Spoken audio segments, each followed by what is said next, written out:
बहुत सारे लोग वो कॉन्फिडेंस के साथ बोलते हैं, फ्लुएंसी के साथ बोलते हैं, लेकिन वो ग्रामेटिकल एरर्स भी साथ साथ में करते हैं, जिससे उनका जो इम्पैक्ट है ना वो बहुत ही कमज़ोर पड़ जाता है सामने वाले की नज़रों में। देखो, कॉन्फिडेंस हो चाहे वो फ्लुएंसी हो, वो तभी अच्छी लगती है जब आप अच्छे से सेंटेंसेस बोलते हो। अब आप शुरुआत अगर कर रहे हैं तो ठीक है भाई, आप गलतियाँ करिए, आप ग्रामेटिकल एरर्स करिए, आप मतलब मिस्टेक्स करिए, कोई दिक्कत नहीं है, लेकिन आप उनको ही आपने सब कुछ मान लिया है, आप बोलते रहते हैं, मान के चलो आपको 5 से 7 महीने हो चुके हैं, इतने दिनों के बाद भी आप उन्हीं चीज़ों को बार बार रिपीट करते हो, तो that is absolute, I would say that is totally your mistake, you are making a blunder, so don't do that. अभी हम क्या करेंगे, आज हम बात करते हैं कॉन्वर्सेशन के बारे में, कि आप जब भी प्रेजेंट में अगर आपको कॉन्वर्सेशन करनी है, अभी यहाँ पर टेंस की बात नहीं कर रहा हूँ मैं, बस आपको सिचुएशन दे रहा हूँ कि जब आप प्रेजेंट के अंदर कोई भी किसी भी तरह की कॉन्वर्सेशन करेंगे तो किस तरह से करेंगे।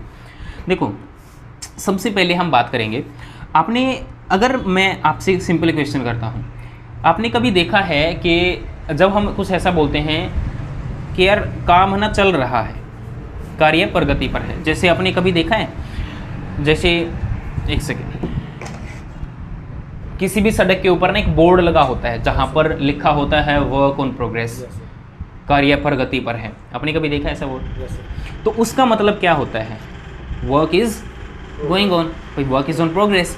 तो जब भी कोई भी कार्य प्रोग्रेस पर है, प्रगति पर है। अब इसमें यहाँ पर मैं ये नहीं बोलता रहा है, रहे हैं, रही है, ये चीज़ नहीं बोल रहा हूँ मैं सिंपल बोल रहा हूँ जब भी कोई काम हो रहा है, आपकी आंखों के सामने कोई काम हो रहा है, अब वो प्रेजेंट के अंदर होना चाहिए। जैसे मैं बोलता हूँ कि भाई वो बैठा है, अब यहाँ पर रहा, रहे, रही नहीं आया है, लेकिन वो बैठा है, तो सिंपल है जहाँ पर ये आ जाए कि यार ये बंदा प्रेजेंट के अंदर अभी इसी सिचुएशन में मेरी आंखों के सामने एक और ये काम कर रहा है या इस सेक्शन के अंदर है, तो हम क्या बोलेंगे, हम सिंपल बोल देंगे आई एम डूइंग। क्या बोलेंगे? आई एम डूइंग, सिंपल, ठीक है। तो आपको क्या बोलना है? आई एम डूइंग बोल देना है।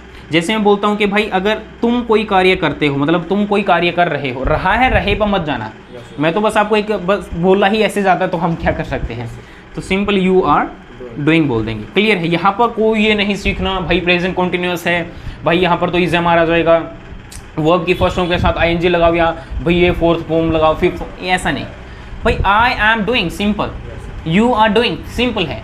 जब मैं कार्य कर रहा हूँ तो आई एम डूइंग, मतलब मैं जब किसी, जैसे आई एम स्लीपिंग, इसका मतलब मैं सोया हुआ हूँ, सिंपल। अब मैं नहीं बोलूँगा, बट सिंपल है कि यार आप सोए मैं कैसे बोल सकता हूँ मैं सोया हुआ हूँ, तो सिंपल है भाई कि ये जब भी आप बोलते हो कि मैं कोई कार्य कर रहा हूँ तो आई एम डूइंग बोल दो, सिंपल है।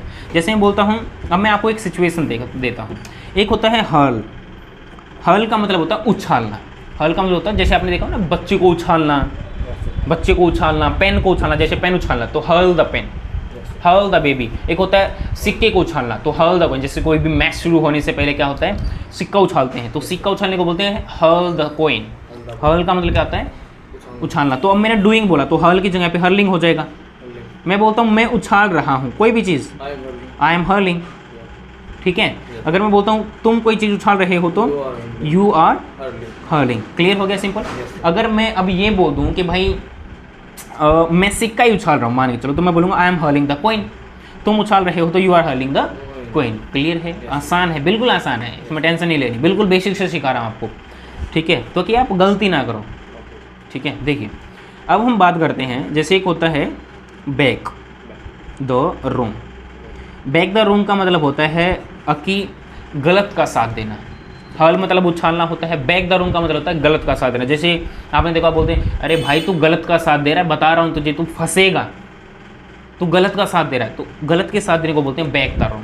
जैसे मैं बोलता हूँ, अब बैक है तो डूइंग की जगह पे बैक लगाएंगे तो बैकिंग हो जाएगा। मैं बोलता हूँ तुम गलत का साथ दे रहे हो, तो मैं बोलूँगा you are backing the room. तुम गलत का साथ दे रहे हो, मैं गलत का साथ दे रहा हूँ तो I am backing the room, I am backing the room. Simple. वो गलत का साथ दे रहा है तो he is backing the room, I के साथ एम लगाना है, ठीक है। अब यहाँ पर ना होता क्या है, यहाँ पर जो लोग इंग्लिश बोलना शुरू करना चाहते हैं वो क्या करते हैं, सर आई के साथ एम क्यों लगा दिया। अब क्वेश्चन उनका ये रहता है, हालांकि क्वेश्चन ये नहीं होना चाहिए। देखो क्वेश्चन सिंपल है, मैं आपसे पूछता हूँ, जब आपके पेरेंट्स ने आपको ये बताया कि ये पानी है तो आपने पूछा ये पानी क्यों है। जब आपके पेरेंट्स ने आपको, या आपकी मम्मी ने बताया कि भाई ये तेरा पापा है, वैसे तो आपको पूरे उसने बताया कि ये आपने कहा मेरा पापा ये क्यों है, वो मेरा पापा क्यों नहीं है, हमने नहीं करा। जब आपको बताया कि ये मोबाइल होता है तो आपने ये पूछा ये मोबाइल क्यों है, पंखे को मोबाइल क्यों नहीं बोलते, ये पंखा क्यों है। तो हम इंग्लिश में क्यों बोलते हैं ऐसी चीज़ें, हमारी कंडीशन, ये हम नहीं बोलते, ये दूसरे लोग बोलते हैं, जो कंडीशनिंग हमारी हो रखी है वो बोलती है। तो हमें ऐसा नहीं बोलना।